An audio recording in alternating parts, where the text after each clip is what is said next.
Bonjour et bienvenue à la 15e présentation visant à introduire le principe divin. Dans cette première partie de l'étude de la mission de Jésus, nous allons nous pencher sur la signification de sa mort et de sa résurrection. Dans la session précédente, nous avions présenté une rétrospective de l'histoire providentielle en commençant par Abraham jusqu'à la venue de Jésus. Et nous avions vu que l'attention de Dieu, pendant toute cette période, était portée sur la préparation d'un peuple à qui il pourrait envoyer le Messie. Malheureusement, cette longue histoire de préparation ne permit pas à Jésus d'être reconnu. Nous avions vu que ce fut en grande partie à cause de Jean le Baptiste, qui ne suivit pas Jésus et ne témoigna pas de lui publiquement. La mission de Jean était pourtant de faciliter et de rendre droit le chemin que le Messie devrait prendre. Jusqu'à présent, beaucoup de personnes pensaient que le plan de Dieu consistait à faire mourir Jésus sur la croix. Cette analyse repose en partie sur la croyance que Dieu est tout-puissant et que tout ce qui arrive, en particulier en ce qui concerne son Fils, doit se produire selon sa volonté. Mais on découvre un nouveau point de vue en prenant en compte le principe de la responsabilité partagée. Dieu est tout-puissant, mais il ne créa pas l'univers parce qu'il voulait faire l'expérience d'un contrôle ou d'un pouvoir absolu sur toutes les choses. Le Dieu tout-puissant a créé parce qu'il voulait faire l'expérience de l'amour en aimant et en étant aimé en retour.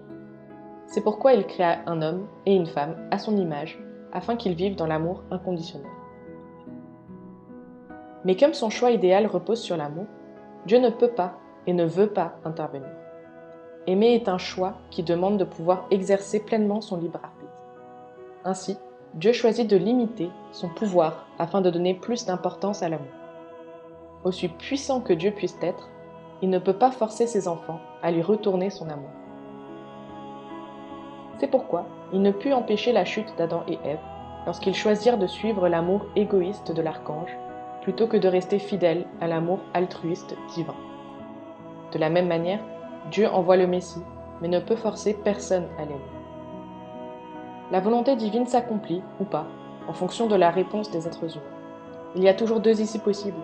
La volonté de Dieu s'accomplit si on choisit de faire le bien, mais si on ne le fait pas, sa volonté est bloquée.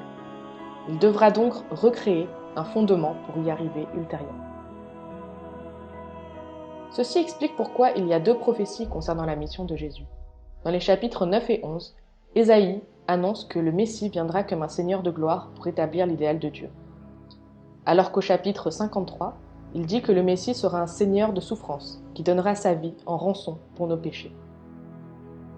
La première prophétie, celle du plan originel de Dieu, impliquait que Jésus soit reconnu de son vivant, qu'il restaure l'idéal familial de l'amour inconditionnel, puis qu'il ouvre la voie au retour de tous les êtres humains vers Dieu par leur renaissance dans le lignage de l'amour vrai. Mais pour que cela se produise, le peuple juif que Dieu avait préparé devait remplir sa part de responsabilité en accueillant et en suivant Jésus, le Messie qu'ils attendaient. Malheureusement, les Israélites ne reconnurent pas Jésus, et la deuxième prophétie, le plan impliquant la souffrance, dut être mise en place. La mission première de Jésus, qui était d'être accueilli comme le Seigneur de gloire, se transforma, et il accepta de devenir l'agneau, offert en sacrifice pour le salut de l'humanité. Il existe de nombreuses preuves dans les Écritures révélant que Jésus voulait accomplir sa mission principale et inaugurer le royaume de Dieu de son vivant. En Matthieu 4, 17, Jésus commença sa mission en proclamant que le royaume de Dieu était proche. Ses premiers discours, comme le sermon sur la montagne, portaient sur l'importance de devenir le peuple aimé de Dieu, ici-bas. En Matthieu 5, 48, il enseigna « Vous donc, vous serez parfaits comme votre Père céleste est parfait. » Puis quand il vit que Jean le Baptiste ne voulait pas le soutenir, Jésus trouva d'autres disciples. Et, comme il savait qu'il serait difficile que le peuple d'Israël et ses élites croient en lui sans le soutien de Jean le Baptiste, il mit en œuvre une autre stratégie pour les convaincre qu'il était le Messie. Il commença à guérir des malades et à accomplir des miracles. Selon Jean 10, 38, voici sa demande. « Mais si au contraire je les accomplis, même si vous ne voulez pas me faire confiance ni croire à ce que je dis, laissez-vous du moins convaincre par mes œuvres, pour que vous sachiez, une bonne fois pour toutes, et que vous reconnaissiez que le Père est en moi, comme je suis dans le Père. » On remarque, alors que les Israélites demandaient à Jésus quelle était la volonté de Dieu et comment il pouvait être sauvé, que Jésus ne leur répondit pas qu'ils devaient le crucifier.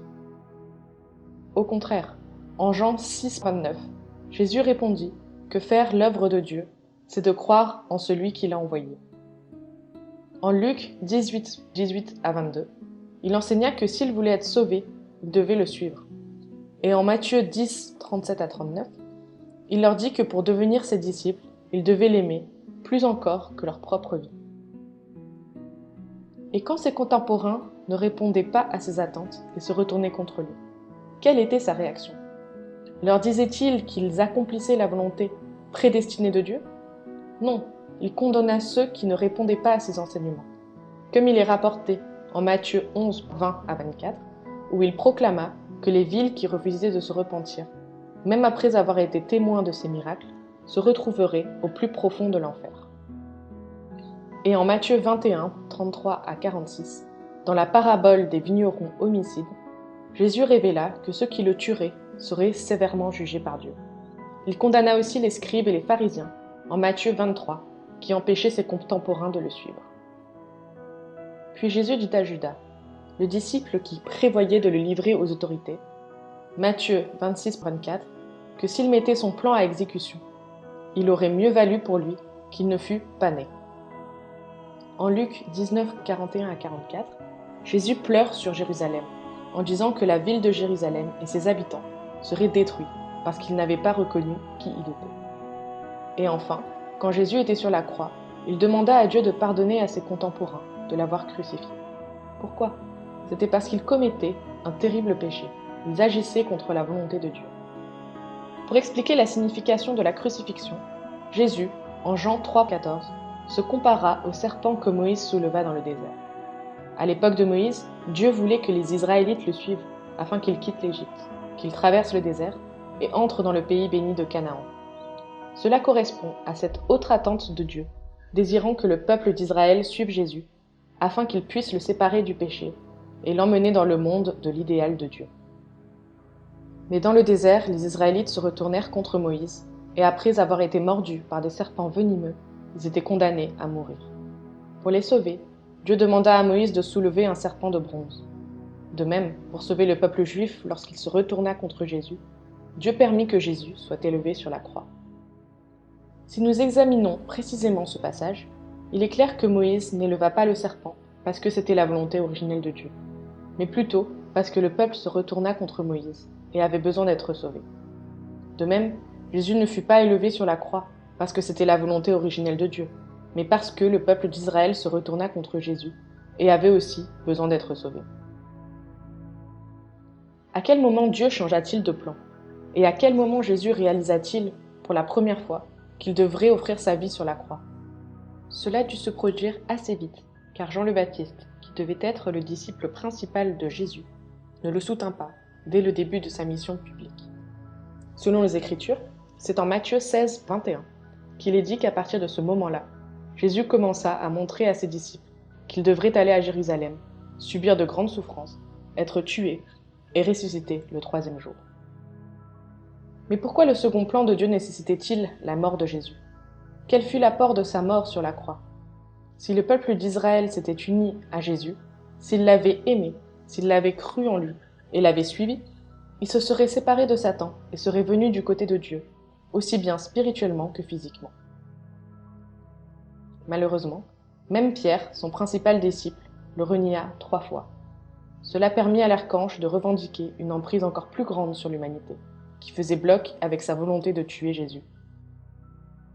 Ainsi, l'humanité s'enfonça bien plus profondément en enfer qu'auparavant, ce qui dévasta le cœur de Dieu. La volonté de Dieu pour le salut de l'humanité se transforma en une terrible tragédie. Mais malgré nos péchés, sa détermination était toujours aussi forte, et finalement, il était même prêt à offrir Jésus à notre place. Dieu permit aux personnes qui s'étaient unies de cœur avec Satan de tuer Jésus, afin de pouvoir les sauver. Cependant, même si le mal pouvait sacrifier le cœur de Jésus, il ne pouvait pas toucher son esprit. Alors qu'il était sur la croix, au lieu de devenir amer, de juger ou d'accuser ceux qui voulaient le crucifier, Jésus les aima et demanda à Dieu de leur pardonner le mal qu'ils faisaient. C'est la grandeur incroyable de Jésus. Son amour fut plus grand que tout le mal de ce monde. C'est pourquoi Dieu put revendiquer Jésus et le ressusciter. C'était le deuxième plan de Dieu, sa volonté alternative, qui fut accomplie par l'amour sacrificiel de Jésus sur la croix. Après sa résurrection, tout individu qui croit en Jésus et suit ses enseignements peut faire l'expérience de l'amour de Dieu, du pardon de ses péchés et de l'action du Saint-Esprit dans son cœur, même si par ailleurs, il continue d'être tenté et de lutter contre le péché dans sa vie quotidienne. En outre, et c'est très important, grâce à la mort et à la résurrection de Jésus, Dieu put initier une nouvelle foi religieuse, le christianisme. Ainsi, au cours des 2 derniers millénaires, Dieu œuvra à travers le christianisme afin de préparer un fondement pour la seconde venue du Messie. Je vous remercie pour votre attention. Dans la prochaine présentation, nous allons continuer notre étude de la mission de Jésus et découvrir la profondeur de son cœur et de son amour pour Dieu et l'humanité.